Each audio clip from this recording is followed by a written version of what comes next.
Hello, beautiful people, and welcome to our humble abode, the Thunderdome, on this glorious Thursday, January 15th. This sports program begins now.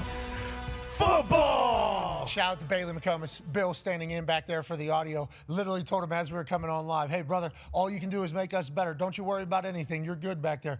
Doesn't turn on the mics at the very beginning because he was so excited to get this day rolling because it is a glorious Thursday today. Not only because we're just 2 days away from divisional round Saturday. And divisional round Sunday.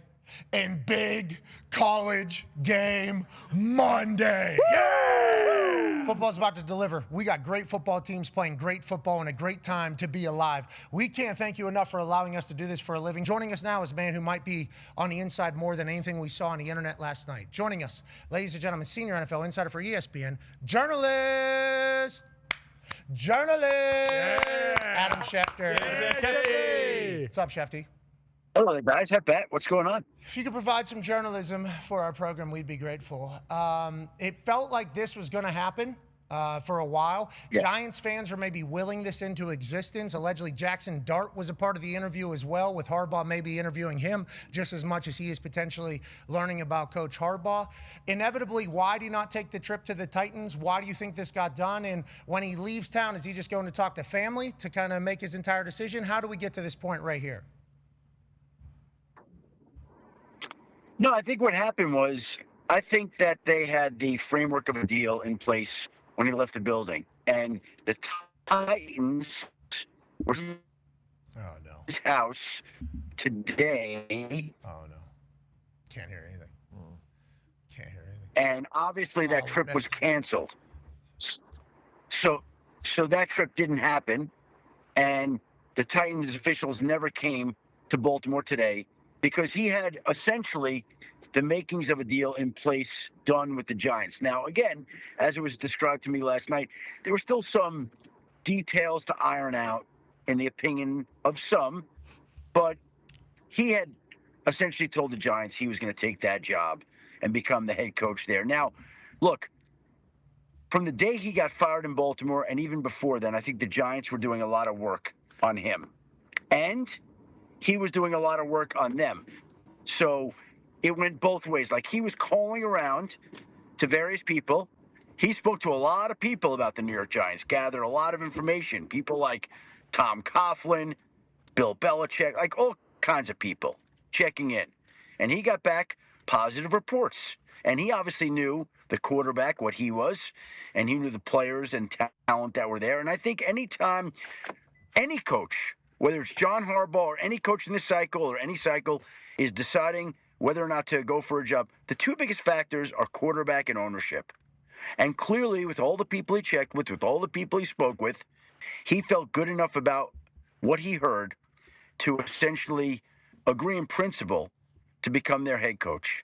So he took that job, canceled with the Titans, not going to visit or meet with the Falcons. I think the Falcons also might have been coming to Baltimore at some point in time. Didn't happen. So in the end, John Harbaugh took one visit to the New York Giants, and they closed it out. Now, Baltimore owes him some money, so that probably figures in here. But when all is said and done, I expect the deal to average about $20 million a year, make him about one of the highest paid coaches in the National Football League, gets the roster, and the Giants, and we said this with Ty on our podcast, this is their Super Bowl. They won the Super Bowl today. They got the coach that everybody wanted. They got the kind of coach, in my mind, like when they hired Bill Parcells, there was that much excitement. When they hired Dan Reeves, there was that much excitement. When they hired Tom Coughlin, there was that much excitement. And once again, there's excitement in the Giants world over the hiring of John Harbaugh. Let's do that again. Ladies and gentlemen, joining us, the authority on college sports, Pete Thamel. Yay, Mr. Hamill! Oh, everybody in the 313, put your hands in the air, say hi to Pete. What's going on, brother? Good to see you, brother. Nice to see you, Pat. Thanks for having me. Yeah, well, thank you for joining us. I know there's a lot of investigative journalism happening in a gambling ring that sounds like has hit college basketball again. 17 schools, 20 players. I think those numbers are accurate. What are we hearing? What are we learning? Where do we stand with college hoops right now? Should I be watching what I'm doing on my DraftKings with college hoops at this point, Pete Hamill? Well, I just saw you flashed up David Purdum's story. He's done an excellent job tracking this. today, Pat, is sort of the culmination of what has dripped out over the last year. That there's been an unspooling federal investigation into point shaving in Division One men's college basketball, and what really emerged today was just sort of some of the hard realities of the depths of this scandal and how far it went. 20 people were charged in this. The ringleaders were a guy named Shane Hennon and Marvis Fairley. These guys are like career gamblers, career criminals, and they basically found ways through intermediaries, which included Antonio Blakeney, a former NBA player, star at LSU, to infiltrate these mostly small college basketball programs and convince guys to throw games. And you just look at the bets that were made on these tainted games: $458,000 on Towson to beat UNC A&T, $424,000 on Kent State to cover a first half line against Buffalo. Look, I'm as jaded and cynical as they come, and those like blew my mind, Pat. That first of all, someone would wager that much, and second of all, that none of that got flagged. Now, those probably weren't singular wagers; they were wagers done by this network of people who were fixing these games. But it's it's an explosive day, for modern college basketball. It's you get about one of these a decade, right? And this is significant, and I think a lot of it speaks to how accessible gambling is right now. We saw the prop bet situation in the NBA show up, and this is some of the same unsavory folks that were tied to that are also tied to this allegedly. And it's a pretty remarkable sweeping investigation that was unsealed in the Eastern District of Pennsylvania today. He went to high school at Char Valley, which is in Pittsburgh. This is Pittsburgh kid basically playing for the Pittsburgh Steelers as a long snapper. Here's him talking about what Tomlin said to him and his kind of thoughts on what the messaging was. I don't know how much I'm really allowed to share, but I will, he did make a point that, he had no desire to really coach any other football team but the group of guys that he was looking at, with this group of guys. So he did say that to us.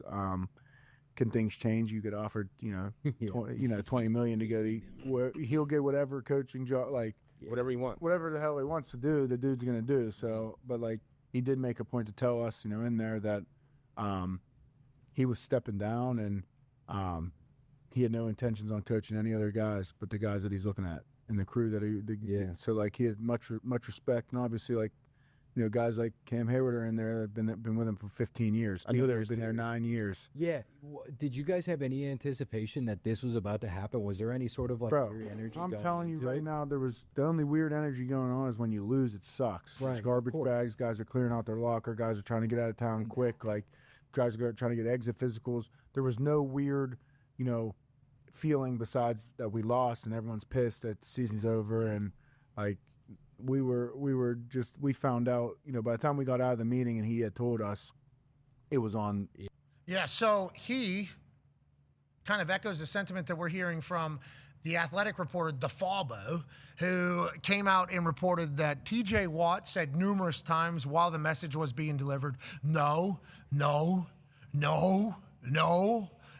They said Joey Porter Jr. got emotional and started almost hyperventilating and crying in the room while the message was being delivered. And then he reported that at the end of the meeting, as is such, for the locker room after a game where, Tomlin's there to greet just like Coach Vrabel is, whatever, they did one last kind of take the tractor another round where he was at the door and basically dapped up everybody as they won through. So whenever you talk about emotional meeting and an emotional time, it felt like they were right in the middle of all of that, AJ. And I don't know if you've talked to Aaron, but it sounds like the players in the room, so locked in on everything that they were trying to accomplish this year, had no thoughts that this was what this meeting was going to be, which is, I guess now kind of crazy to think about, but that's literally what a locker room and a coach is supposed to do, is keep his players so laser focused on something as opposed to all the outside noise, AJ.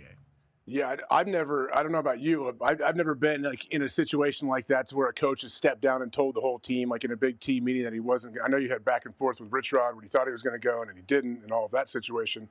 But I think the thing where it says one of the assistants claimed it felt like a funeral. That's what it feels like, a receiving line. Like Tomlin was at at a funeral. Unfortunately, the family has to stand at the casket and have a receiving line when people come into the viewing. That's what this felt like when everyone was walking out. And obviously, it's not a funeral, and Tomlin is led these guys for so long. But yeah, the fact that they are so like caught off guard is a little bit surprising. I guess maybe in their mind they thought, I don't know, maybe it's possible, but it's Mike T. He's not going anywhere. So I guess when it was official to them, that probably made them. That's when it really hit home.